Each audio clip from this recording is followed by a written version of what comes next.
Kry jy altyd 'n lekker koppie boeretroos en beskuit as jy by 'n boer op die plaas kom of melktert of hoe ontvang hulle jou?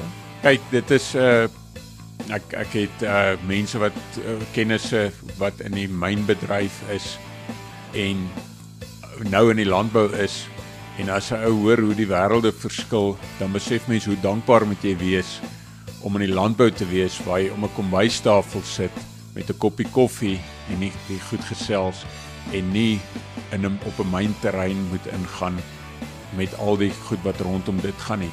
Ek dink die gesondheid is goed. En dan moet ek ook sê, 'n ding wat my opvallend is, ek praat met baie boere, die boere wat meer op regeneratiewe landbou en bewaringslandbou ingestel is, het definitief meer 'n rustigheid en 'n kalmte oor hulle. En een van die goed wat die lekkerste is om te sien as daai swak oes af is, hoe die boer onmiddellik uitsien na die volgende ene en begin regmaak vir die volgende oes. Dis baie bemoedigend en om daai deursettingsvermoë van 'n boer te sien, maak my opgewonde. Dit is lekker.